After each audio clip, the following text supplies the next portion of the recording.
नमस्कार किसान भाइयों, आज हम जानकारी लेंगे मित्रा मशीन के बारे में जिसका नाम है क्रॉप मास्टर रील। इस मशीन का उपयोग आप जहाँ पे ट्रैक्टर एंट्री पॉसिबल नहीं है वहाँ पे कर सकते हो। जैसे आपके टोमेटो हो गए, ब्रिंजल हो गए, या जो भी वेजिटेबल है, सब्जियां है या फिर कैबेज है, जहाँ पे आपका ट्रैक्टर नहीं एंट्री कर सकता वहाँ पे इसका आप उपयोग कर सकते हो। ठीक है, तो ये जो मशीन है आपका 45 HP और उसके ऊपर वाले ट्रैक्टर HP पे काम करेगा। ये स्प्रेयर 3 पॉइंट लिंकेज पे माउंटेड होता है, मतलब ट्रैक्टर की जो दो लोअर लिंक होती है उसके ऊपर और एक टॉप लिंक जो होती है उसके ऊपर ये मशीन आपका माउंटेड होता है। इसके बाद इसे हमें ट्रैक्टर के जो PTO RPM होते हैं 540 उसके ऊपर चलाने की जरूरत पड़ती है। क्रॉप मास्टर में हमने ये रील टाइप दिया है। इस रील में क्या है कि हमारा जो होस पाइप है वो 200 मीटर लंबा है, मतलब 650 फीट लंबा जा सकता है आपके क्रॉप में। इसमें हमने क्या किया है कि जो रील करने के लिए भी एक मैकेनिज्म दिया हुआ है। इस मैकेनिज्म में आप देख सकते हो कि हैंड से भी आप इसको राउंड अप कर सकते हो और पैर से भी आप इसको राउंड अप कर सकते हो। इस रील में हमने 200 मीटर होस पाइप दिया है, मतलब आपका लगभग जो पाइप होगा वो 650 फीट तक आपका अंदर क्रॉप में जा सकता है। तो इसमें आपको क्या करना है, इस हिसाब से खींचना है एक आदमी को और यहाँ से आपको जो है क्रॉप में स्प्रे करना है। ठीक है, उसके बाद हमें जैसे ही पाइप को वाइंड अप करना पड़ेगा, तो वाइंड अप करने के लिए हमने यहाँ पे एक हैंड लीवर दिया हुआ है और एक पेडल लीवर भी दिया है। तो इससे क्या होगा, यहाँ पे आप देख सकते हो कि ये बेल्ट पुली मैकेनिज्म इसमें दिया हुआ है। जैसे ही आप इसको यहाँ पे प्रेस करोगे तो जो ट्रैक्टर की तरफ से जो पावर आ रही है ये बेल्ट पुली को मिल जाएगी और बेल्ट पुली के थ्रू होके फिर यहाँ पे कैम बेरी जो शाफ्ट है यहाँ पे आपकी पावर मिल जाएगी। तो उससे क्या हो जाएगा कि ये जो आपका जो रील टाइप दिया हुआ है ये रील आपका घूमेगा इस तरह से और आपका जो होस पाइप है इसके ऊपर रोल अप हो जाएगा। और हमने जो कैमबेरी शाफ्ट लगा है इसकी हेल्प से क्या होगा कि जो आपका होस पाइप है एक ही जगह पे रोल नहीं होगा, तो ये डिस्ट्रीब्यूट होके यहाँ पे रोल हो जाएगा। तो अगली जहाँ पे आप स्प्रे करने की जरूरत पड़ेगी तो ये आपको इजीली यहाँ से आपको निकालने में इसकी सहायता हो जाएगी। आप इसमें देख सकते हो कि कैमबेरी मैकेनिज्म किस हिसाब से वर्क करता है। देखिए ये यहाँ पे हॉरिजॉन्टली यहाँ से यहाँ पे हो रहा है, तो इस हिसाब से जो होगा आपका होस पाइप यहाँ पे आपका रोल अप और वाउंड अप हो सकता है। ठीक है, अभी ये हम निकाल रहे हैं, ठीक है, पाइप। उसके बाद अभी इसको हमें अगर रोल करना है तो ट्रैक्टर की तरफ से जैसे आपको पावर मिलेगी तो ये इस हिसाब से आपका रोल होता रहेगा और कैमबेरी शाफ्ट जो है इस हिसाब से यहाँ पे मूव होता रहेगा और आपका ये देख सकते हो यहाँ पे जो है वाउंड अप या रोल अप कैसे हो रहा है। जैसे आपके स्प्रे खत्म होता है, स्प्रे खत्म करने के बाद आपको इसमें क्या करना है कि ये यहाँ पे आप देख सकते हो कि इस हैंडगन को आपको यहाँ पे हैंगिंग करना है और क्या करना है कि ये आपका जो रील है वो घूमता न रहे, इसलिए यहाँ पे एक लॉक मैकेनिज्म दिया है।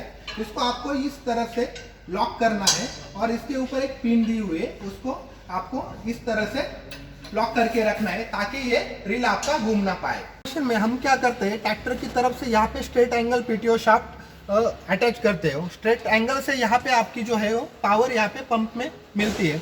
इसमें हमने क्या किया है कि 55 LPM मतलब 55 लीटर पर मिनट का डायफ्राम पंप दिया हुआ है। तो डायफ्राम पंप की विशेषता क्या होती है कि ये जो फ्लो देता है ये कंटिन्यूस फ्लो देता है।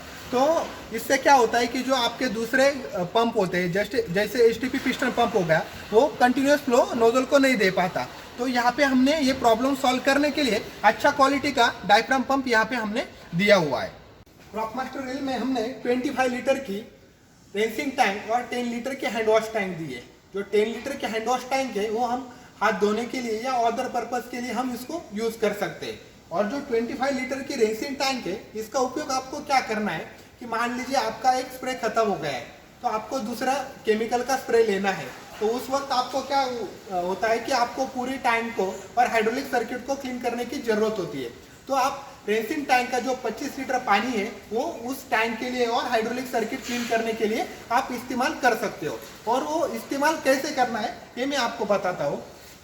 यहाँ पे आप देख सकते हो एक नॉब दिया हुआ है, तो ये नॉब जैसे आप इसको ऊपर नीचे करोगे या घुमाओगे तो उस हिसाब से जो है रेसिंग टैंक एक्टिवेट हो जाएगी और रेसिंग टैंक का जो पानी है आपका पूरे हाइड्रोलिक सर्किट और टैंक में आ जाएगा और इससे क्या हो जाएगा कि आपका जो भी केमिकल है वो क्लीन हो जाएगा। क्रॉप मास्टर रील में हमने बास्केट मिक्सचर दिया हुआ है। तो बास्केट मिक्सचर का यूज क्या होता है, जो भी आपकी ड्राई केमिकल रहता है वो ड्राई केमिकल आपको यहाँ पे डालना पड़ता है। यहाँ पे जैसे आपने ड्राई केमिकल डाल दिया, यहाँ से फोर्सफुली वाटर आएगा और उस ड्राई केमिकल को डिजोल्व करके टैंक में चला जाएगा।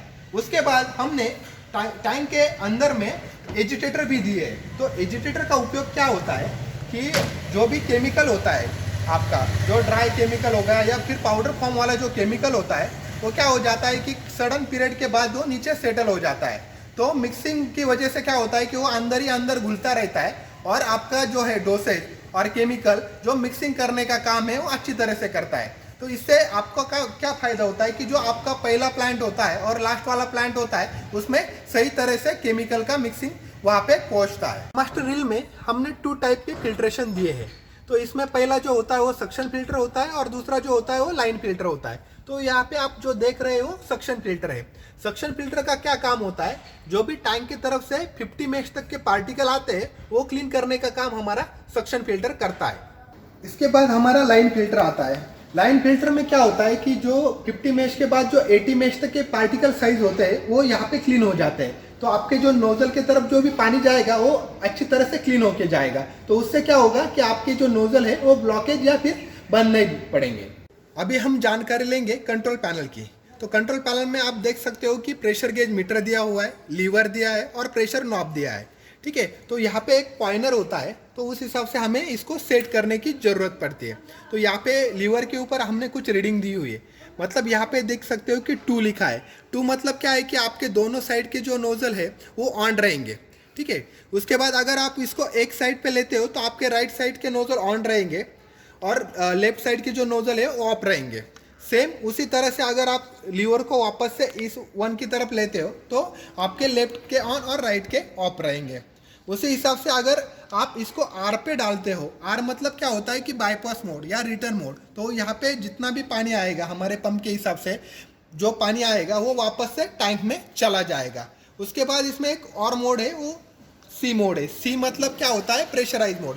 प्रेशराइज मोड में आपको क्या करना है कि आपको पर एकड़ कितना पानी देना है, तो इस सी मोड के ऊपर आपको यहाँ पे प्रेशर सेट करना है। जैसे ही आप इसको इस मोड पे रखोगे तो आपको इस नॉब को अगर आप क्लॉकवाइज घुमाते हो तो आपका प्रेशर बढ़ जाएगा, अगर आप इसको एंटी क्लॉकवाइज घुमाते हो तो आपका प्रेशर यहाँ पे कम हो जाएगा। तो आपको कितना प्रेशर सेट करना है तो ये आपके प्रेशर नॉब के हिसाब से आप उसको सेट कर सकते हो।